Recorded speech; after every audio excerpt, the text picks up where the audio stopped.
Hello, good morning everyone.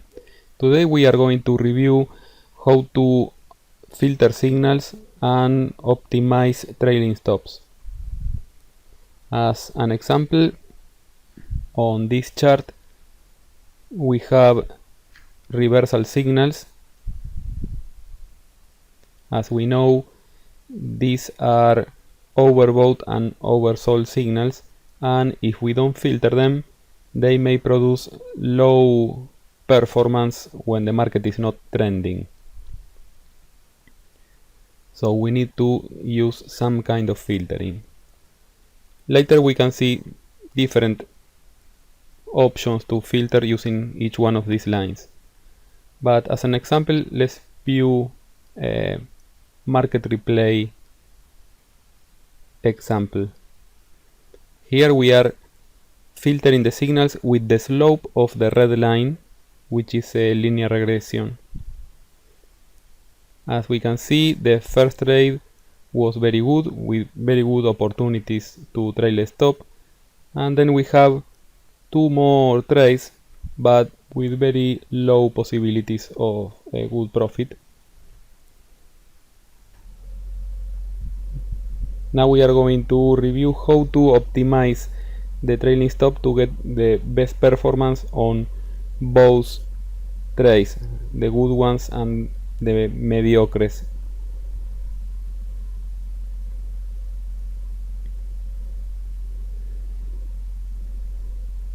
Let's focus on the first trade.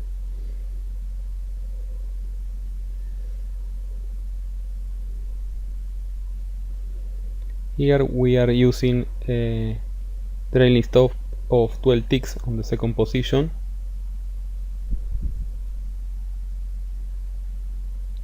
Let's see how we can improve adding another position.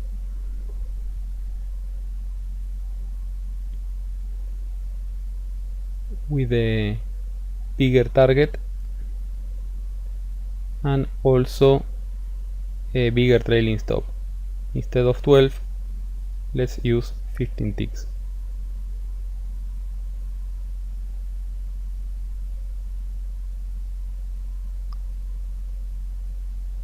I will save this with a different name.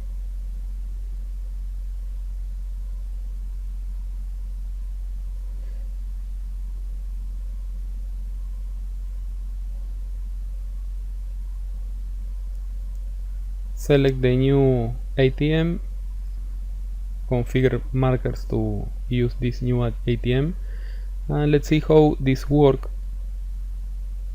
Let's go to 6:45.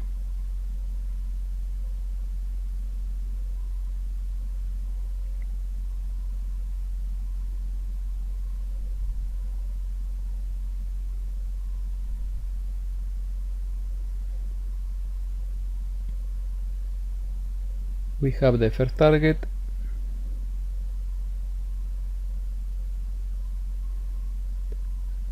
We can see the two trailing stops. The second target is taken, and now let's see how this trailing stop works.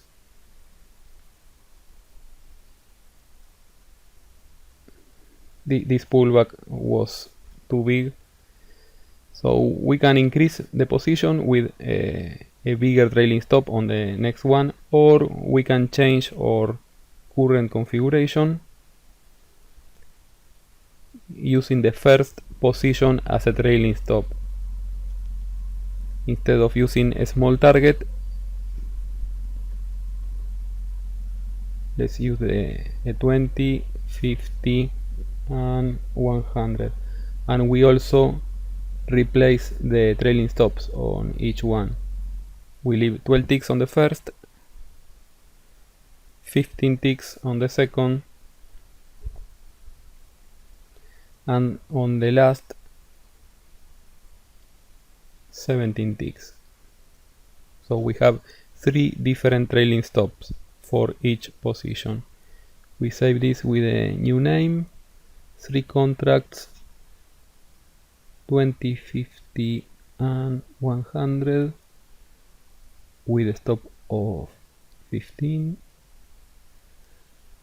and trailing of 12, 15 and 17.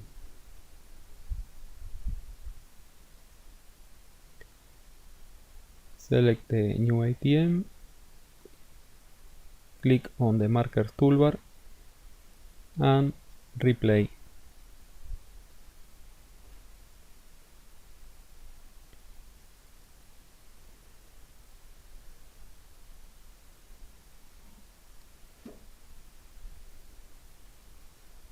Now we are trailing the stop on the 3 positions.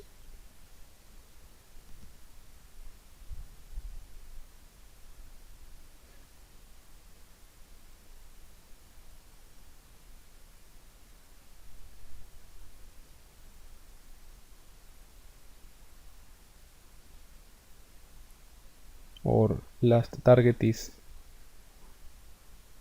down. We have the 3 trailing stop started, each one at a different position.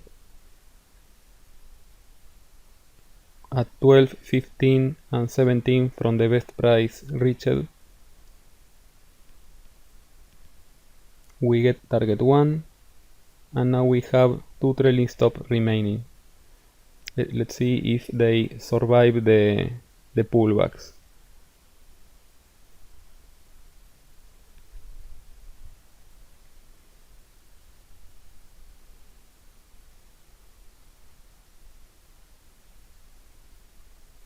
This is the first pullback. The 12 survived. On the following pullback, the 12 is taken.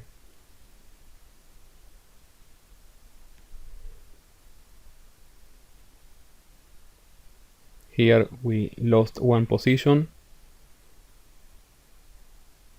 Now we keep trailing with the last position at 17 ticks.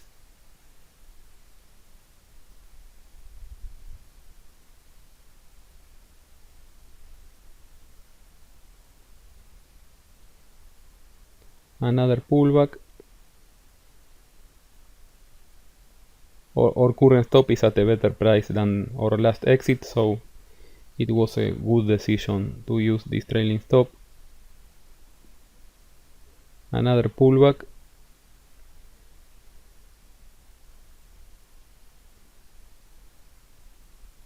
And it keeps going down.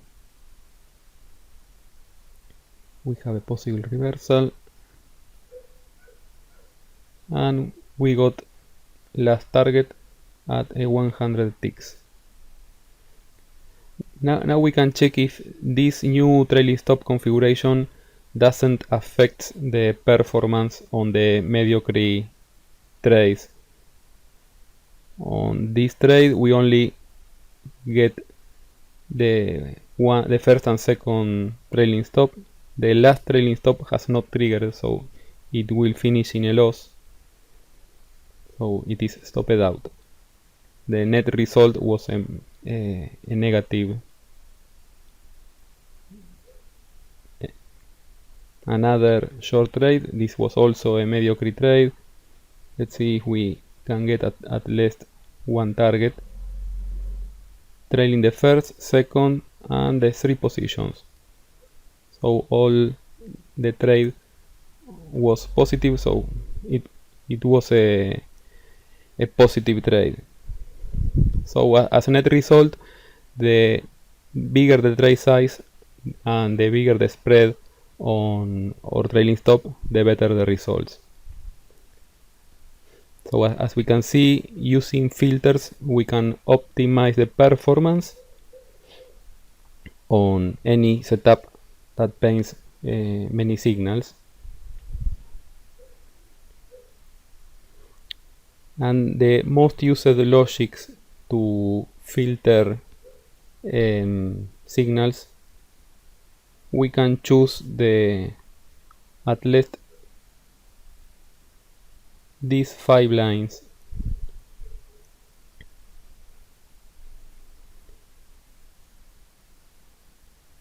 Let's review one by one. The blue line is an exponential moving average. It is mostly used for bounces if the market always returns to a moving average. So it works better as a bounce or as support. But to define the trend by the slope, it is better to use other lines like the yellow, red and black. The green line is a simple moving average. It is almost useless on day trading. It is more used on daily charts. Let's focus on the most useful lines for day trading. The exponential moving average, the blue line, we can use on a setup where we can trade only when we are far enough from the line, so we expect a return to the moving average, and for example not taking trades if we are too close from the moving average.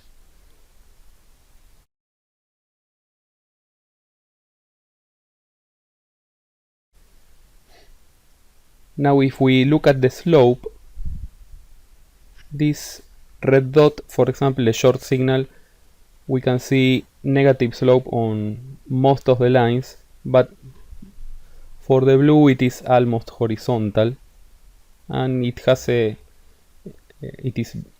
big delay in relation with the other three lines.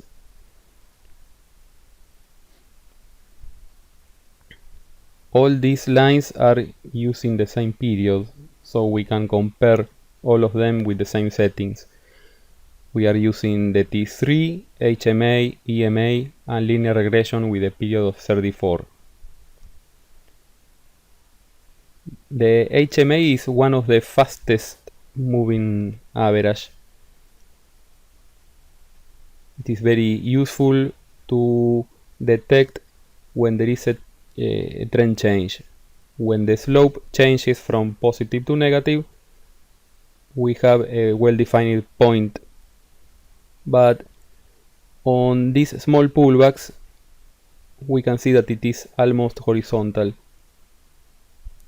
So the HMA can be more affected to these small pullbacks, so we can miss the short. Instead, using the red line, the linear regression, we can see that it remains almost with the same slope. On this pullback also the yellow line, the HMA, changes the slope. So we get a better performance on the slope detection on the linear regression than on the HMA. And the other very interesting indicator is the T3. It is included on NinjaTrader, and it has also a smoothing control and a multiplier control. If we increase the multiplier, we can expand and make it get outside of the price. And with the smoothing, we can remove that noise. But the bigger the smoothing, the bigger the delay. Now we are changing the slope a few bars after it was before.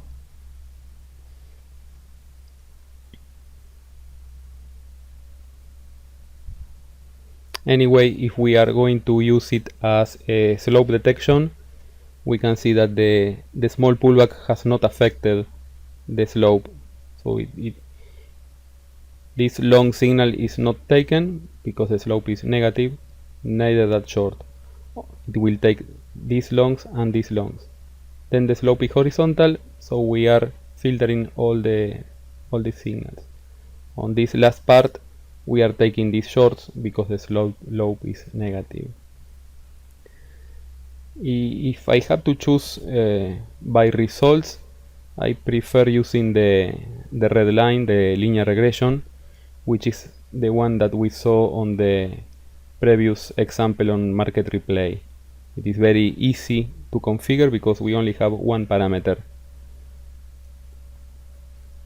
On the T3 we have to play with the other two settings.